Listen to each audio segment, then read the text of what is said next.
We are very lucky to have Larry Bentley here as our September speaker. Grace, are you going to introduce Larry? Sure. Or you want me yes. to? Hello, Larry. Hello, We've Grace. never met in person, and I really just learned about Engineers Without Borders. I am fascinated by the concept. I want to hear more about it, and I want to hear about. Larry has enormous experience working with that group all over the world, so I'm really looking forward to tonight. I want to hear all about your adventures, helping people get water through solar technology and other things that you do. So tell us a little bit about yourself, Larry, if you don't mind. All right. If y'all don't mind, I'm going to go ahead and drop the video of me just to save a little bit of bandwidth. And everybody's had more than enough time to see. Yeah, I look pretty well like the photo that you had in your meeting notes there. We'll drop that. And all right, my name is Larry Bentley. I've been a longtime volunteer now with Engineers Without Borders since about 2009. The early 2000s, I got involved with a faith-based group out of Houston, Living Water International, and learned how to drill small-scale water well drilling, and went back and taught that a few times and traveled to El Salvador and Nicaragua with teams from the U.S., training them on drilling water wells, and took the hand pump training course. And so I've taught hand pump training in Honduras, El Salvador. I think we fixed one in Guatemala, several in Nicaragua, Sierra Leone, Rwanda, Ethiopia, Uganda, Malawi, a few places. So I got involved with Engineers Without Borders in 2009, traveling with students from Rice University. Engineers Without Borders, the website says we've got 10,000 members, and it goes out to 4 zeros. It's hard to say because it's not a dues-paying organization. It's a volunteer organization. So anybody that signs up to our volunteer village is considered a member, but ballpark, we've got 1,500 to 2,000 professional members, and about 8,000 to 8,500 university students across the USA that are members. And the organization has twin missions. It's to improve engineering education, creating engineers that have a wider worldview than you're going to get in a university. And it's also to do, international development projects in resource challenged countries. So, as I said, we started with Rice students in Honduras. Traveled multiple times, probably 7 or 8 times, with students from SMU into Guatemala, Rwanda, Kenya. Traveled with University of Illinois Champaign-Urbana to Cameroon, students out of a Northeastern University to the Dominican Republic a couple times. And then Engineers Without Borders had a program, Engineering Service Corps, where we were providing pro bono engineering services to different international NGOs. Basically, they would pay transportation and keep a roof over our heads and feed us while we were working. So I was in Liberia and Sierra Leone during the Ebola outbreak, working at various different national hospitals with a group, Dr. Paul Farmer's group, Partners in Health, out of the Boston area. They were backing up the government hospitals in Liberia and Sierra Leone, providing additional staff, providing expertise, basically supplying a lot of the medication and medical equipment, getting it in there. And then done quite a bit with UNHCR in refugee camps in Nepal with the Bhutanese refugees there. We did solar power systems for street lights in a refugee camp because they're not allowed to tie to the national electric grid. Also in Ethiopia, the Somali refugee camps down in the southern end of Ethiopia, literally just across the border from Somalia, as well as refugee camps in Uganda from the South Sudanese and Democratic Republic of Congo, and a few other. Well, there were Sudanese as well as South Sudanese in the ones in Uganda. So all in all, I've done between a couple, three different organizations. I've done international development projects in about 20 countries now. I got involved in this one. I've got a good friend, Mike Paddock, who lives in a little town in Wisconsin, not too far from Milwaukee. Mike's an interesting character. He's a professional engineer, professional surveyor. He's actually done surveys in Illinois that, going back through the records of the surveys that were at one time were worked by Abraham Lincoln. So Mike's an interesting guy, and he contacted me because the people in La Fe, this little community in Guatemala, had bought access to a spring, and I will point out basically where they are. They're right about at the border of that red line and the two other roads that you see here. It's a little crossroads. There's a small hotel there, and that's where we wound up staying. So we'll talk about the solar water pumping project for La Fe. La Fe literally means the faith. There we go. The current population when we did the project was about 576 people. It will grow because now they've got a good water supply. Before they had water supply from a neighboring community during wet season, which is roughly 6 months out of the year. They had water flowing through the pipes 1 hour a week. During dry season, it was 1 hour a month. The flow rate was 1/100th of a liter a second. So a minute and a half, 90 seconds, you would get a little under a liter. So you wait 3 minutes and you can fill up a 2-liter bottle. That's the kind of flow rate they were getting. Not much water, a little faster than a drip. The community, very poor community, alongside the Pan Am Highway in the highlands of Guatemala. They're up around 8,600 foot elevation. Never gets over about 75 degrees. Nights in the winter will get frost and occasionally some snow at that altitude. The community, there were, I believe, 2 or 3 automobiles or pickup trucks that were owned by people in the community, and probably 20, 25 of the families had a motorcycle. So there's roughly 100 families, so it's an extremely poor area. The community had purchased rights to a spring on the side of a mountain where water trickled out and basically formed a small creek. They spent $15,000 of their own money that they raised, and they did this before they knew that anyone was available to help them get that water to the community. That spring was roughly 3 kilometers from the community, which is about 2 miles. And the community wound up. That's a pretty good haul. That's a very good haul indeed. And the community covered about 8% of the project cost. Engineers Without Borders operates a lot differently than most development organizations. We don't drop a project into a community and say, hi, good to meet you. Here's your project. We're done. We'll see you. Bye. We sign up for a minimum of 5 years with a community in doing the project, talking with the community so that we know that what we're doing meets the needs of the community. So they have input all the way through the design, implementation. But we ask that the communities do a minimum of 5% cash contribution plus in-kind labor during the construction of the project. So they have a good bit of ownership. They're the ones that we turn the project over to a community organization, typically a water committee, and we train them on how to maintain it.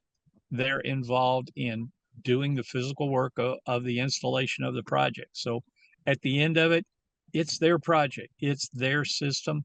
They have, ownership and ability and the skills and ability not only to maintain it, but to, make modifications, expand it, fix things.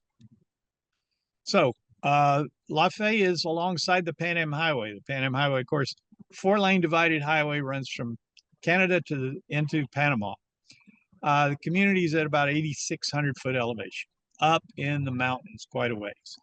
The spring source is roughly 300 feet below the community. And it's 3 kilometers away, so it's 2 miles away. And the spring source that they bought is on the other side of a 4-lane highway. And the 4-lane highway is higher than the community and higher than the spring.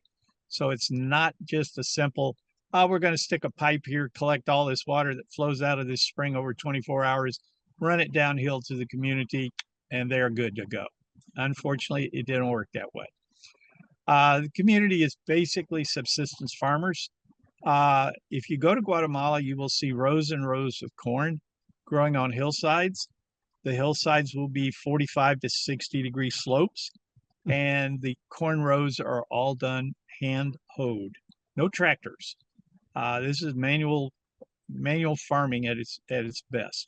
So the whole design purpose, for doing this project was get adequate water for the community, minimize operational costs. Again, they're a very poor community. They, really can't afford an electric bill to run a pump 24 hours a day. And to follow Engineers Without Borders Guatemala country standards, which means we're designing for 60 liters of water per person per day. Now, 60 liters of water, 20 liters of water you can think of as a 5-gallon bucket. So we're designing this system so that each person each day gets the grand total of about 15 gallons of water for everything. That's cooking, washing, cleaning clothes, cleaning the house, washing motorcycles, water for domestic animals. Sometimes they'll use it for irrigation if they have extra water.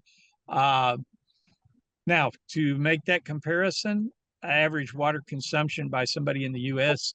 is probably closer to 100 gallons per day per person. So they're getting 15. The international standard in a refugee camp is 20 liters per person per day.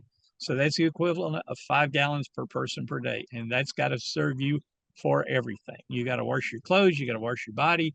You got to clean up after the kids. You got to clean the house. You got to drink. You got to cook. So it's not a whole lot of water, but it's more than they've ever had. All right. This is the trail on the side of the mountain going down to where the spring is. I'm going to bring my arrow up.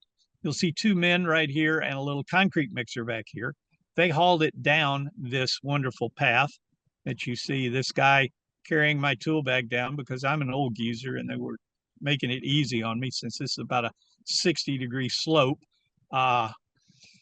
But there's a concrete tank here that was constructed that's roughly 25 foot across and tall enough you can stand up, not quite comfortably, but you can stand up inside. So it's about 5.5, maybe 5'9" inside. So you can walk around with your head bent over. The Guatemalans are running typically around a tall Guatemalan, maybe 5'3".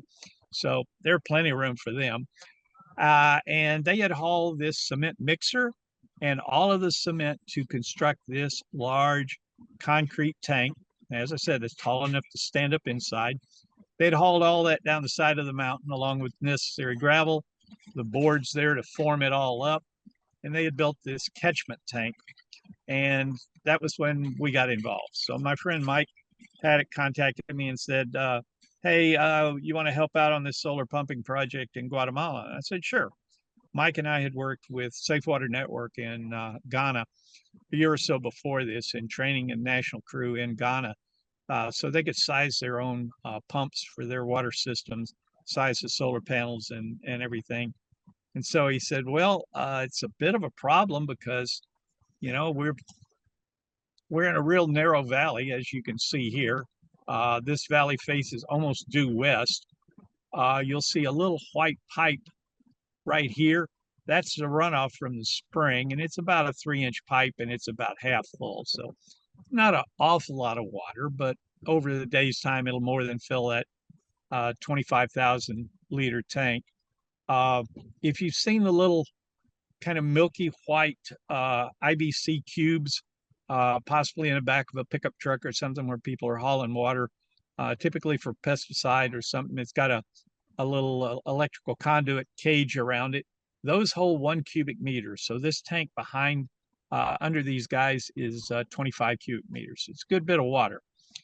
So Mike said the problem is the valley faces west, and it's really not a great place to put solar panels because it won't even get sunshine until about 1 o'clock in the day. I said, well, we can put the solar panels wherever the other collection tank is. So the idea here was this collection tank will catch water from the spring. The spring will have a pump. In this case, we wound up with 2 pumps that pumps the water uphill over through a pipeline running under that 4-lane highway and up another hill to a big collection tank that collects water during the solar pumping day.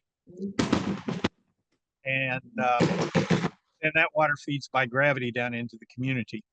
So Mike said, well, the pumps that we've looked at aren't big enough to do the water that we need. I said, well, we're in a spring box, which is what that big concrete tank is, rather than a borehole. So we could put 2 pumps. He goes, I hadn't thought about that. So yeah, we'll put 2 pumps. It turns out 2 pumps is a real good idea because when you're building a critical public utility, you like to have some redundancy. And that's one thing I learned working in telecommunications for 30 plus years. Redundancy is a good thing because anything made by the hand of man will, can, and does break. If you don't ask me, believe me, talk to NASA or talk to Boeing these days, but stuff breaks. So I said, we'll put 2 pumps in. And he says, well, where we got to put the solar panels is a long ways away. I said, how far away? He says, we're about 2,500 feet away. I go, well, we just upsize the wire. If you've ever noticed, if you have a motor at the end of a long extension cord, the motor starts slower, it gets hotter. There's a thing called voltage drop. The longer we run electricity through a wire, the more resistance there is. It's just like if you connect 2 garden hoses together, at the end of that garden hose, you'll have the same volume of water that you have at the spigot, but you have a whole lot less pressure. And that's what happens with electricity. We lose electrical pressure, which is voltage. So we had to size the wire up quite a bit to make this project work. So this was made standing on top of that concrete collection tank. So we've got 2 wonderful, call them 14,000 plus foot volcanoes here. Don't ask me to tell you what the names are. We're looking almost due west. And right through here behind this little hanging vine, you'll see a little lake. That's Lake Atitlan. That lake, the surface of that lake is roughly a mile in elevation. It and Lake Titicaca in Bolivia, Peru border are the 2 big high mountain lakes in North and South America. So it's an interesting lake. So the spring that we were dealing with actually drains into this valley and eventually runs down into Atitlan along with a lot of others. Now, most Americans aren't familiar with a spring. What a spring is as rainwater soaks through the ground, it soaks down and through the cracks and crevices and around the pores of porous material. In Guatemala, it's easy because a lot of it is volcanic, sand and ash. And it flows down until it hits a layer of soil that it can't percolate through. And that's can be a glazed surface, could be hard rock, could be whatever.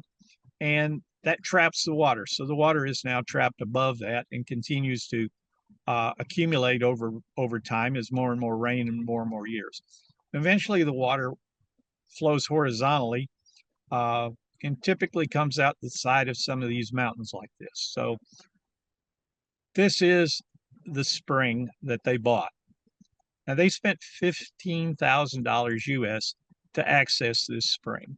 If you look down in this lower corner, you can see some evidence of a little bit of water flowing. You can see evidence where that rock is wet. and you can see evidence where the color of the rocks change. And that's basically where the rock has got cracks and crevices in it from all the seismic activity and volcanic activity here. That water is seeping and coming out the side of this hillside. And that's what they spent their money for, because they knew that was a water source that would be there year round. Now, how to get it to them. So when Mike contacted me, we started running through all the math and the engineering of, okay, we're going to wind up with 2 pumps, how big the pumps need to be, how big the solar panels need to be, how big the wire needs to be to run 2,500 foot in each direction to get down to the pumps, to power the pumps so the pumps don't have too low a voltage, don't burn up. So the first thing that we had to do after the big collection tank was built was go in here and clean all this out and try to increase the flow of this spring. And so here are the Guatemalans. And as I said, these projects wind up quite literally being owned by the communities we're working with. So they're standing on the side of this hill and they're excavating the face of this rock face with picks and mattocks, breaking it up. And you can see there's a little bit of water that's collected here. They're standing there in their boots working on it. We had to kind of slow them down because they were thinking if they dug down, they would get more water. And in this case, if we dig down, we might break through the hard pan, the impervious layer of rock, which was basically fused volcanic ash. And if we break through that, the water will go through it and soak down to another layer, and this spring would go away. So we had to caution them and work with them so that they dug into the side of the cliff rather than straight down. And you can see the collection tank is over here. So the idea is we're going to build a concrete box here that will flow water into this tank. Normally, this collection tank would have been built after the spring box, but in this case, the guys there, they got started on the spring on the collection box first. So we've got a collection box. Now we've got to work in a box uphill from this box to catch this spring and direct this water into here. So that was part of the project on site. So this is a spring box that was built. This is before the roof was put on it, where you can actually see. And you can see we've got a nice water line across there. So we've got about 6 inches deep water here, and it's flowing through a channel in this concrete into the big collection tank. And don't worry about that B there. I don't know how that got there, but anyway, you can see in their work, they excavated enough that we see more of this rock face is now color change. So we've got more spring water that's coming through here into this collection box. And the wonderful thing about a spring, it's going to produce water 24 hours a day. Well, people don't use water 24 hours a day. So you want to collect the water into a tank here over the entire period of time. And then you've got a limited number of solar hours that you can pump it to the tank that's above the community, so it'll gravity feed to them. So the rebar that you see standing there in the concrete, they bent that over and put a lid and seal this, because above this white rock, it goes up, maybe 5 to 8 foot. And above that is vegetation, and we're on up the side of the mountain. So we had to go ahead and get a lid on this, get this sealed so that we don't get runoff in the rainy season from down this hill where there's agricultural activity up the hill, animals and everything else. So we want to get a good seal against this cliff face where we collect the water coming out of the spring. This is inside that tank. Here's one of the local Guatemalan guys standing there. You see he's wearing a jacket. This community is at about 12 degrees north latitude, and you would think, hey, we're in the tropics. It's going to be warm. Negative. In February, daytime highs are maybe 45 to 50 degrees. Nighttime lows are below freezing. We're at 8,600 feet. For every 1,000 feet vertical you go, you're going to drop 4 to 5 degrees Fahrenheit. So, if we looked at another 40 plus degrees to get down to sea level, you're back in the 90 degrees you expect to see in the tropics. Here's the little sump, the catchment point in this collection tank for the spring box. And inside these two white PVC pipes are our pumps. And you go, well, why didn't you just set the pumps in the pit? Well, the problem is these pumps have an electronics package and a motor in the bottom of the pump. And they are cooled by the water flowing over the motor, over the outside of the electronics package into the inlet point of the pump, which is about where that arrow is.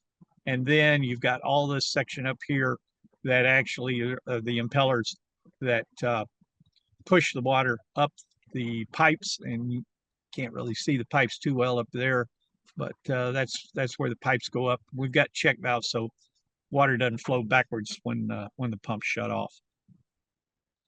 All right, this is the lovely hillside going up to the road. And as you can see, that's a pretty steep little hill. And the pipeline, we've got a water pipeline. We've also got electrical flexible conduit coming down for all the power for our two pumps. And so they're putting all this in. And as you can see, they buried it, anywhere from roughly 3 to 4 foot deep, even going up this hillside. Near the top of this hillside, where it levels out a little bit, from there on up to the road, is all agriculture, typically cornfield. So it's, and again, you see the gentleman here in a coat. This was in July or August, and it's still cool that time of year. Here we are. Here's the Pan Am Highway. We got this nice 4-lane highway, and there is a culvert under the highway, and that's where they ran our pipes. So this is my buddy Mike, and these guys are looking down the road. So they've got a huge culvert under here. And Guatemala occasionally gets the remnants of typically late season tropical storms and hurricanes that wind up continuing going west rather than turning northwest and eventually north and eventually northeast, sweeping into the Caribbean. So normally it's far enough south that they'll only get a hurricane tropical storm through there about every 5 to 10 years. So they can still get incredible amounts of rain. All right, so there's our culvert. There's our two pipes going through. We got a galvanized steel pipe and our electrical flexible conduit with our power wires going through. And this, as you can see, we've got a pretty good slope coming down from that culvert. And over here, they've got multiple breaks, kind of stair steps. So they break the force of the water coming out of that culvert rather than just letting it flow down the side of the hill. They've actually got a concrete channel here and these steps to break up the force of the rain coming through there. Here's two of the guys from Guatemala that are crimping the splices in the electrical wiring. When you run 2,500 foot of wire, it's, unless you've got an excellently trained mouse who will pull with a little harness, a pull string through all that pipe, you've got to push the wires through or pull the wires through in short, manageable sections, and you've got to splice the wires together. So they're doing a crimp splice here. Again, we want to make sure that the nationals know how to build, maintain, and keep this project working, because we're involved with them for at least 5 years. We want to make sure it's still working even at the end of the 5 years. So they're crimping these wires, and then they'll wrap them with this electrical tape here, and then they'll slide them down inside this plastic pipe to protect the wiring. We actually had to use aluminum wire because, as Mike said, this wire is going to be unsupervised. It's going to be exposed where it goes under the highway. We want to make sure that we use aluminum rather than copper, so it's not worth stealing. And so, because you can't monitor it all the time, so we use aluminum wire. All right, this is the COCODE. This is the local community's water committee, and they're standing by the solar panels that power these two pumps. And so there's 5 panels per pump. So there's 10 panels here. I'm standing, taking this picture on top of another 25 cubic meter collection tank that's up on top of the hill that we pump to. And the community is down, well down this area back here. And so there's our pipeline that starts down the hill to go to the community that actually supplies water from this catchment tank that we pump to down the hill to the communities. And you see everybody's in coats because it's cool. And you can see this ridge right here. Oh, I don't know, maybe 60 miles away. Just when it's clear weather, it's incredibly clear. And when it's not clear weather, you're in the clouds. And so we oversized these solar panels. The pump turned out to need roughly a kilowatt for each of the two pumps. We supplied 2 kilowatts of solar panels because, as you learn in the solar business, the official rating that the salesman sells them to you at is not the rating that you get on an average day. You get typically 2/3 to 3/4 of what the official, you bought it at X. It's like the miles per gallon on your car. You know, the dealer will tell you you're going to get this, and when you buy the car, you don't get that. You get less. And it's the same way in the solar power business. So we doubled the amount of solar panels. We did that for the reason that we know this system is going to spend a lot of time in cloud tops. It's going to spend time, you know, in pretty miserable conditions. And by oversizing it, we could supply enough energy that the pumps could run even in less than full sunlight. Okay, in Guatemala, EWB provides the designs on the systems, and the local community wants water meters. So yes, in that box is a valve and a water meter that feeds over to this iron pipe that comes up, and there's a good old hose bib like you'd have on the side of your house, and they pay a connection fee to get this choro, this tap stand with the meter, and then they're going to be paying so much a month to the local water committee. And you go, well, this is solar pumping, so you know, what's that money used for? Well, that money is used for maintenance because there's still some maintenance. And this system turned out to be a hybrid system. So if there's not enough sunlight, especially during their wet season, these pumps can run off AC power as well as solar DC interchangeably. It's just a matter of throwing a switch to which one supplies power to the pumps. In the background, you're going to see some nice horizontal lines. Those are rows of crop on the next hillside over. So that's several hundred yards away. And you can see that's a pretty steep hill back over there. And it's a pretty steep valley between here and there.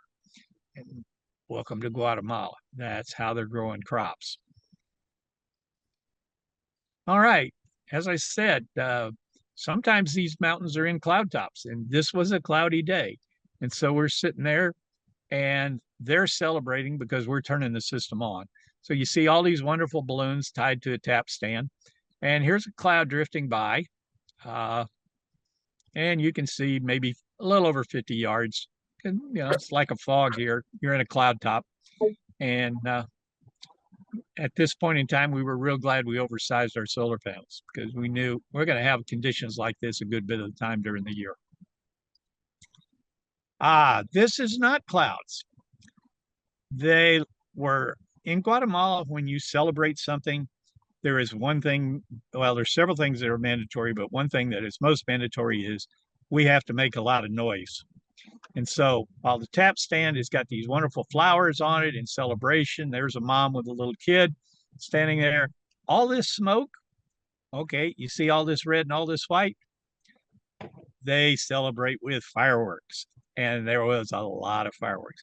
So there is a chain of firecrackers that goes from here to where the smoke is, and they're not done yet, so they're working that way. Meanwhile, back here, all those firecrackers have already gone off.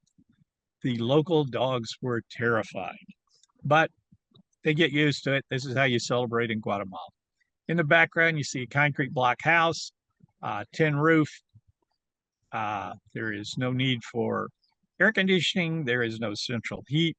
Most of these houses don't have electricity, but now they do have running water. Okay, here's my buddy Mike.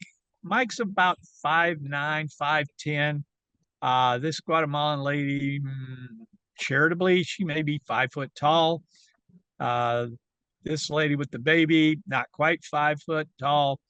And again, you can see water trickling out of the spout here.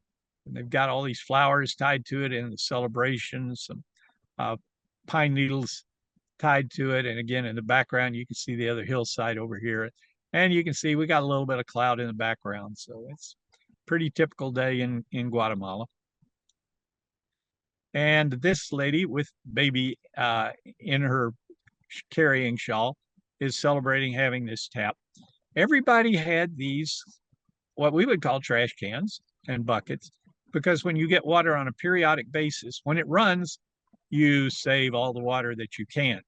Because when it doesn't run, if you don't have water saved, you don't have water. And this little cherub right here is smiling, seeing water, and mom's ecstatic.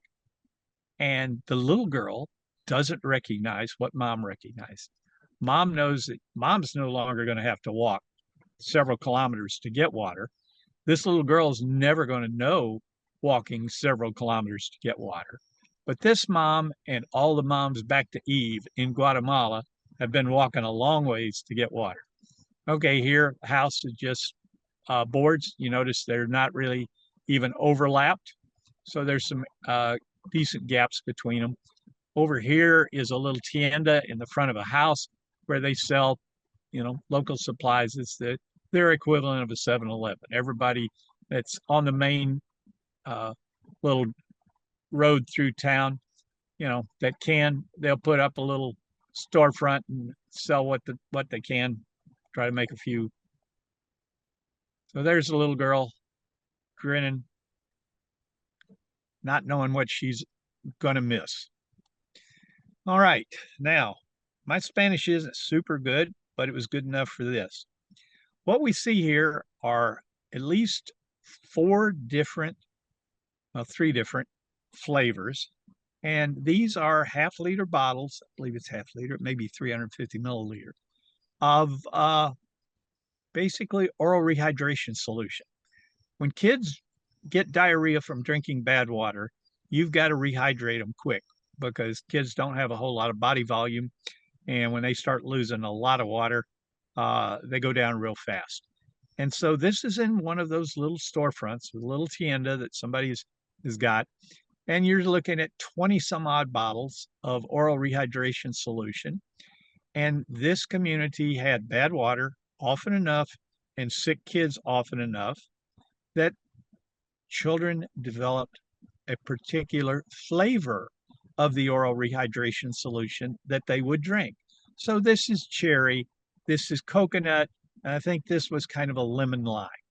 So when you've got bad water and kids are sick often enough that need oral rehydration to literally to save their lives, that they develop a flavor preference for the oral rehydration solution, you've got a community that had serious water issues.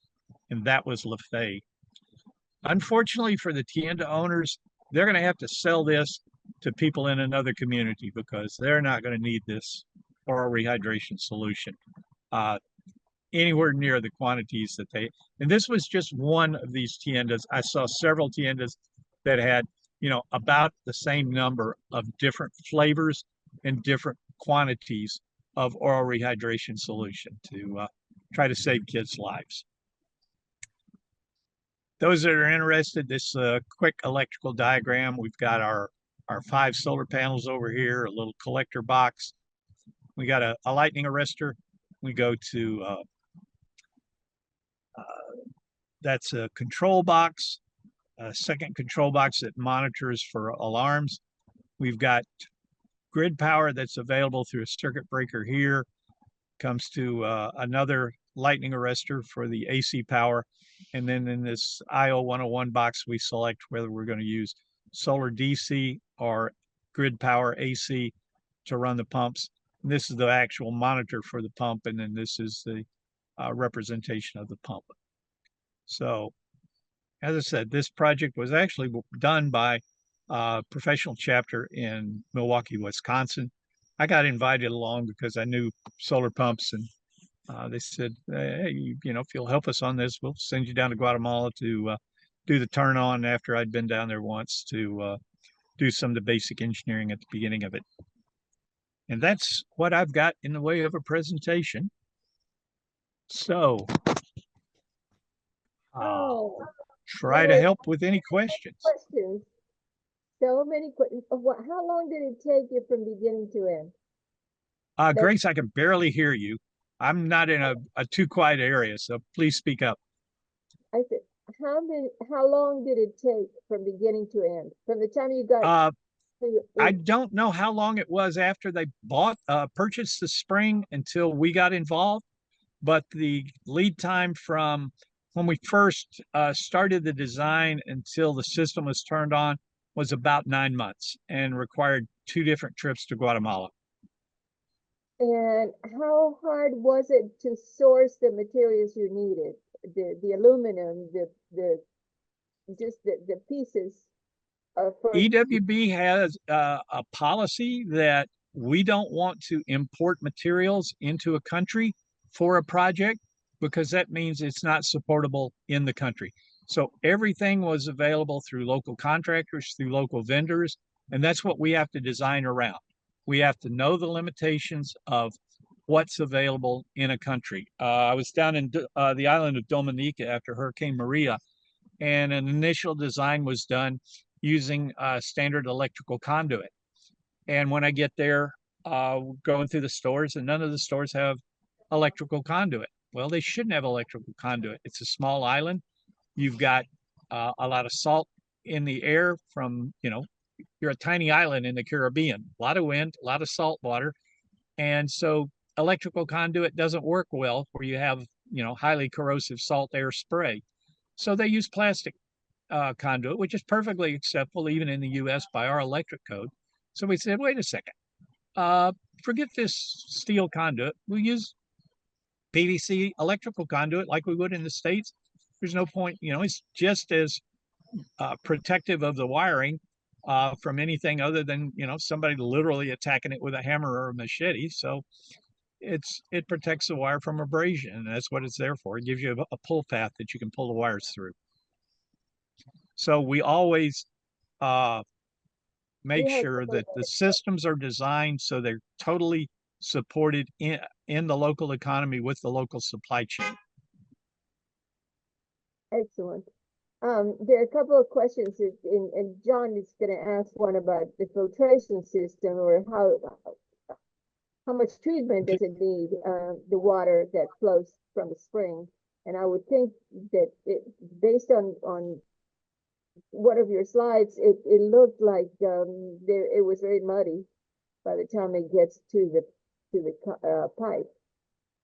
Initially, well, okay, what you were seeing there, where it was white, was there was a good bit of air where it's flowing out of the tap, and the tap is not turned on all the way. Similar to what you have in here in the States, if you got a one of those little fine screens on your tap that tumbles the water and you get a lot of air entrainment, and so it looks white. This particular spring was clean enough and suitable water quality that we didn't have to do anything.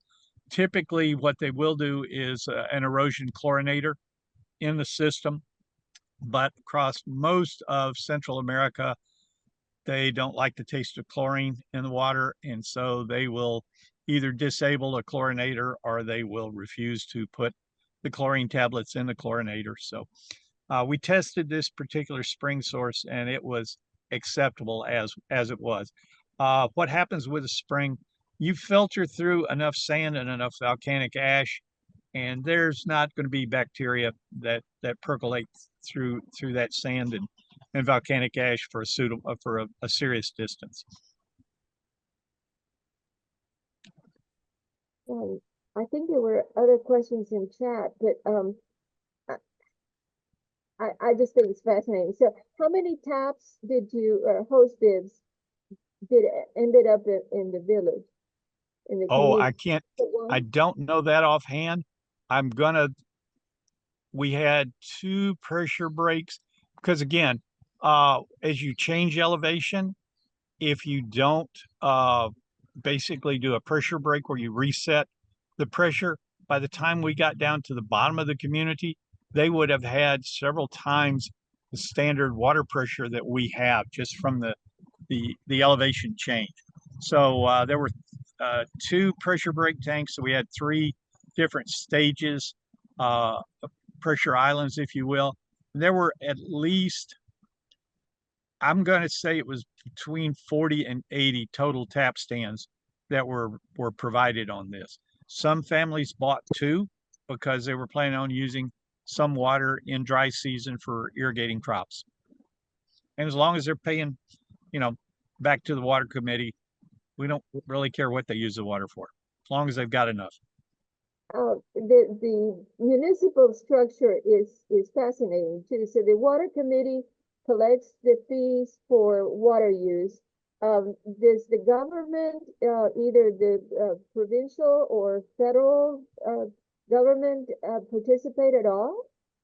I mean, Not they don't support it? not really. In this particular municipality, Engineers Without Borders had an agreement that the municipal government, the equivalent of a county government, paid 25% of the project implementation costs and gave us access to buy materials and supplies at the county equivalent of the county's cost, as if the county were buying the materials themselves. So we got a discount on the cost of materials, and then the municipal government paid 25% of the implementation cost, but the community is responsible for the energy of pumping. And so they wanted solar if they could, so that there was less electrical energy they had to pay for. Sure. Turned out about a month after we turned this system up, one of those two pumps had a failure. And at that point in time, we were very grateful that we had twin pumps. That turned out there was a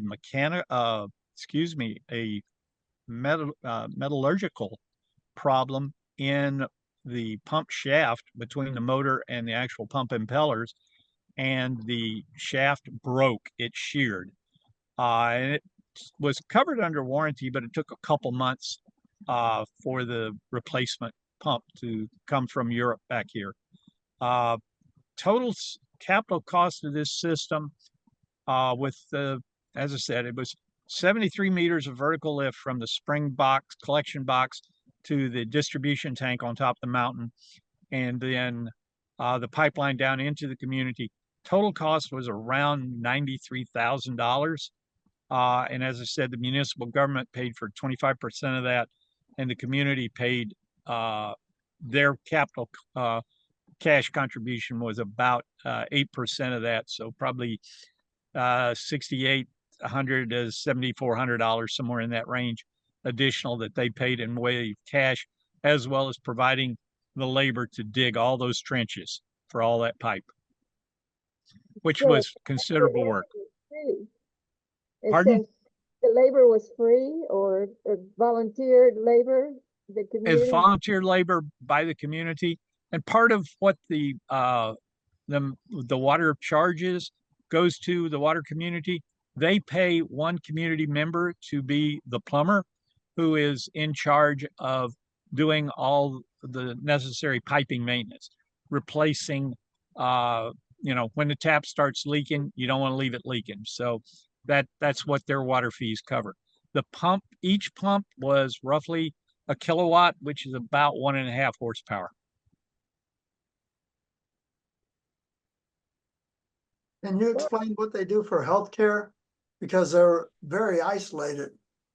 They're about 8 to 10 miles from I'm not going to say it's a major city, but a wide spot on the Pan Am Highway where there's a couple of hospitals and a community of maybe 10,000. A decent sized community for Guatemala. And it's a short bus ride away. It's a long walk, but it's maybe 8 miles or so. Now, is it safe to assume that that spring is permanent? I mean, yes, that particular spring is year round. The flow does vary, of course, but typically on a spring like this, on a mountainside, the maximum flow occurs either at or slightly after the end of rainy season. So because it takes time for the water to percolate through all the soil and work its way out the cracks of the rock. So your driest period on the spring is typically just into the early part of wet season. So do you foresee going back? Well, I'm involved in 2 or 3 other solar pumping projects in Guatemala and other communities. So this was La Fe. We've got another one underway in Manatial, which is again a hybrid system. That one, the pump is over 100 meters down, so it's over 300 feet down in a borehole. So we could only use a single pump there. That one is a hybrid system, so it runs off grid power or off solar power. So that one's been in operation for about a year, and I've got a call tomorrow morning with another university chapter that's going to be working in another community in Guatemala. You It's do God's work. it's a fun way to spend retirement. I can't complain. I jokingly tell people with Engineers Without Borders, I get all expenses paid trips to some of the world's finest refugee camps. I have aluminum wire in my house, and it causes some problems if not connected properly. Did you have any If you don't, all those if you don't, connections? fortunately, these pump controllers are all dual rated, so they're CO/AL. So the terminals are rated for aluminum or copper. And while these pumps use about 8 amps of power, we ran number 4 wire. So the wire, let me give you a quick example. The standard house wire that you see in the US is 12 gauge. A big 30 amp circuit would be 10 gauge. The outside with the aluminum wire, number 4 is basically multi-stranded wire, and the conductors are roughly a 1/4 inch in diameter. And we did it that we had to do the wire that oversized because of potential voltage drop. And with 8 amps, those wires don't get hot, so we don't have near the creep problem that you have with higher currents and on aluminum wire here in the States. Thank you. But yeah, we did have to make cautions with that. And as you saw the photo where the guys had the crimping tool, they were crimping the aluminum conductor with rated sleeves and then wrapping it with tape and putting it back in the pipe. They had just pulled the free ends up to do the splice. How many experts did you have on the project? Different types of expertise. It was pretty well Mike and I, and then the local Guatemalan contractors for the solar pump and solar panels.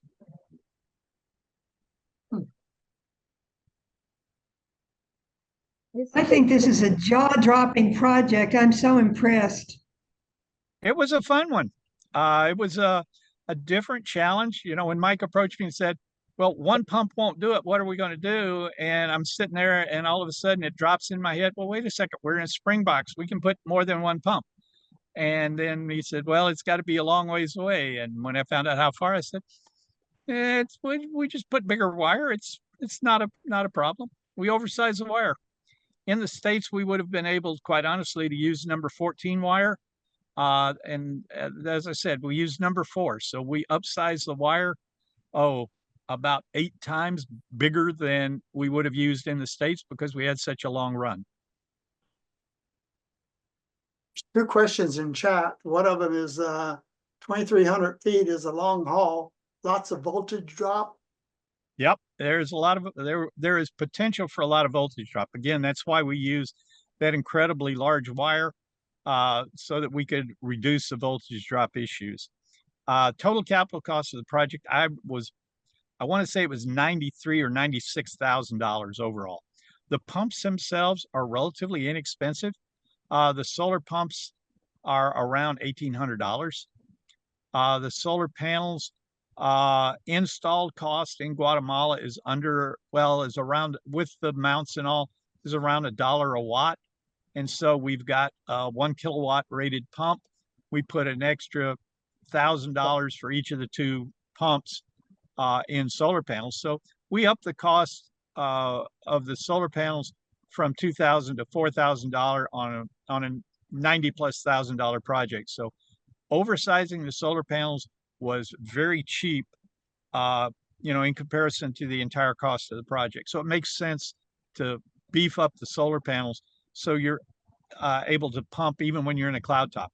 Mike was up on top of the mountain one morning, very similar to that photo you saw that where we were in the cloud at 8:30 in the morning in clouds. The pumps were running at 25% of capacity, even in the cloud tops. We oversized those solar panels enough that even at bad sun angles, low angle sun, where it's not perpendicular to the panels and in the clouds, we were still able for both of the pumps to run at 25% of rated power, even under terrible solar conditions. That's why you oversize the solar panels. I think Joe Andre has another question on the chat. The operating voltage, yes. In Guatemala, the voltage is same as the States, 110, 220 or 120, 240. So it was probably around 230 out there in that rural area. On the AC side, the DC side, those were 5 panels in series at roughly 40 volts a piece. So even the solar DC was in the 200 volt range, 220 volt range. And that particular pump will run interchangeably on solar DC or AC grid power. Wow. They're made by Grundfos, and they come out, the corporate headquarters is in Denmark. And I'm trying to remember where these particular pumps were manufactured.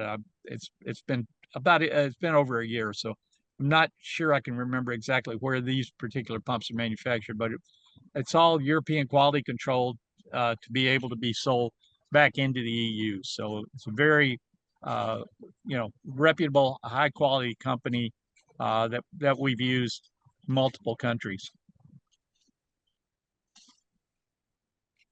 We're right at 8, and I know you have another event you have to get to. That's not Well, why I've enjoyed. Well, not why you're sitting in your car, though, right? the next Yeah, one, I want you to do it in Spanish. my Spanish isn't good enough for that.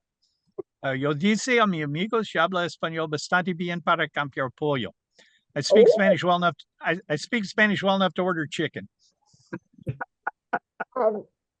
Good luck in the next project, and I hope that you will come back and tell us about some of your other experiences all over the world. Is there anything that you would like the U.S. to learn from these rural communities in an underdeveloped country? Oh wow, they face such a different life that it's almost incomprehensible for us. And yet they value, the majority of these countries value their children as much as we do. There are some countries where until a child is 3 to 5 years old, they're maybe not as well valued, but that's because the infant mortality rates are so high that I've had friends that have traveled in areas where they don't name a child till they know it's going to survive. Sierra Leone for years had an infant mortality rate, and the international definition for infant mortality is the number of children per 1,000 live births that die before the age of 5. The best country in the world on gapminder.org was Iceland, which was about 2.5 children per 1,000 live births die before the age of 5. Sierra Leone was in the 240 range. So just shy of a quarter of the children born alive would not make it to the age of 5. Oh. And Afghanistan and some places like that don't even report numbers. So we don't know what they really have. Larry, this has been very, very interesting and very educational and humbling in a lot of ways. So thank you for what you do. Oh, you're most welcome. I enjoy it. As I said, we do these trips with university students. I was in Rwanda in early May with students from University of Cincinnati, and then I was in Kenya in late May, early June with students from SMU. And it's quite a contrast taking students from SMU into a rural community in Kenya, dirt floors, walls that are made out of wattle, which you weave sticks together and plaster it with mud on both sides and throw a tin roof up, and that's home sweet home. And you walk in there with students from SMU that are, paying what, 60K a year for tuition and fees, or 60 to 80K. Well, I think 80 gets them a dorm. But you let these students wander through these communities for a couple days, and you sit down on your morning briefing and you turn to them and say, "You won the birth lottery, didn't you?" And real quickly they acknowledge they won the birth lottery. They popped out at the right place and right time. Yeah. Thank you, Larry, again, for Very everything. And Uh, stay safe. We try. Y'all have a good rest of the meeting. Come back, Okay. please. Sure. Okay. Thanks Thank you all again. very much. Thank you for your time.